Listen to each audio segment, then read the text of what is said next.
column: a World Cup fix and flaws in referee integrity checks. A precedent has been set about replaying crooked soccer games, but there's still far too much uncertainty. During a World Cup qualifying campaign where the failures of Chile, Italy, the Netherlands and the United States were seismic, the ripples created by the order to rerun the South Africa-Senegal fixture hardly washed beyond Africa.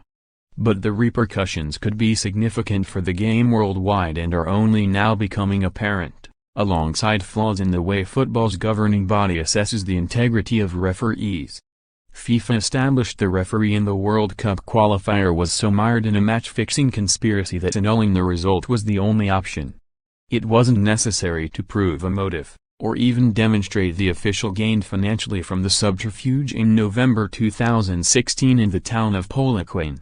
The corruption case against referee Joseph Lamptey was built using algorithms and statistical models rather than requiring confessions, wiretaps or envelopes of cash. Fans in the South African stadium and television viewers watched in disbelief as the hosts scored two inexplicable goals at the end of the first half against Senegal. A penalty was awarded for handball despite the ball obviously hitting a Senegalese leg. Lamptey should have been 200% sure of the decision, his assessor said in evidence released this week. In the 45th minute came a less blatant but similarly suspect incident. A rapid restart led to the unprepared Senegalese conceding a second. As South Africa went on to win 2-1, alerts were already flashing up on screens monitoring match fixing at companies which specialize in detecting suspicious betting patterns. Then it became necessary to determine whether Lamptey innocently blundered, was incompetent or had acted dishonestly. FIFA concluded there had been a pattern of deceitful refereeing by Lamptey. 6 other games presided over by the Ghanaian had suspicions of match manipulation, according to newly released documents. They weren't a coincidence. Lamptey had also been suspended from duty for poor performances whereby he had numerous publicly documented scandals. These abnormalities should have been exposed much earlier by a competent appraisal of a referee proposed by his home Ghanaian federation, then endorsed by the Confederation of Africa Football and FIFA.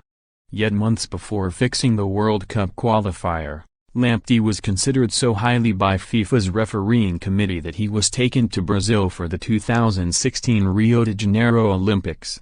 The red flags should have been raised in 2012 after Lamptey's handling of Portugal's game in Gabon.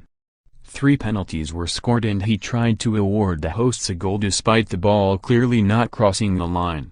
Only 5 years later, when FIFA's external ethics team was building a case against Lamptey, was that friendly game identified as suspicious. Little wonder that few within soccer governing bodies want to discuss why Lamptey wasn't stopped long before being banned from the game for life after the South Africa-Senegal fixed game. The African Federation did not respond to a detailed series of questions.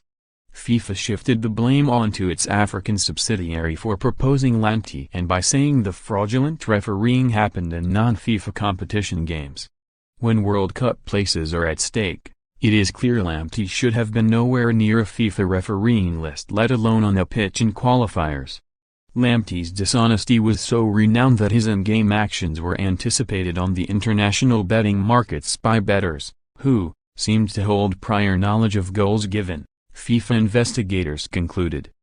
The pattern of behavior exhibited over several years enabled FIFA to charge Lamptey. The growing sophistication of match-fixing detection software indicated that bettors had prior knowledge of at least 3 goals being scored in the South Africa-Senegal game, Sportradar reported to FIFA 2 days later in November 2016 based on monitoring regulated and unregulated black markets. No players were implicated in the conspiracy, or found to have colluded with Lamptey. The Court of Arbitration for Sport rejected Lamptey's assertion that innocent mistakes meant his FIFA-imposed lifetime ban from soccer should be overturned. No proof was required by the court's arbitrators that Lamptey plotted with others. When the World Cup qualifier was eventually played again a year later, the result was reversed. Senegal won to end South Africa's hopes of appearing at the finals in Russia. South Africa, the 2010 World Cup host nation, had dropped plans to appeal against the game being replayed after accepting there had been ethical and moral grounds. FIFA has never detailed why such drastic action was required on this occasion, or the level of manipulation required for a game to be staged again. Sports prosecutors did not require evidence that Lamptey plotted with anyone. Andreas Kranich, managing director of Sportradars Integrity Services, said the motive was never questioned because of the wealth of data from betting patterns. I don't remember any case where a federation took a decision to replay one of their qualification matches for their most important competitions because of match fixing, Kranich, who works in partnership with FIFA through Sportradar, said by telephone. This is a very strong stand and sets a new standard. FIFA could not say how it had specifically addressed apparent shortcomings in the selection of referees. This time it was an African qualifier that was tainted. Next time it could be a game at any World Cup finals. FIFA sought to reassure fans by saying, all referees officiating at FIFA competitions must sign a declaration of integrity. For a fixer determined to illicitly profit from soccer, that doesn't seem much of a deterrent. Rob Harris is at www.twitter.com/Rob Harris and www.facebook.com/Rob Harris Reports.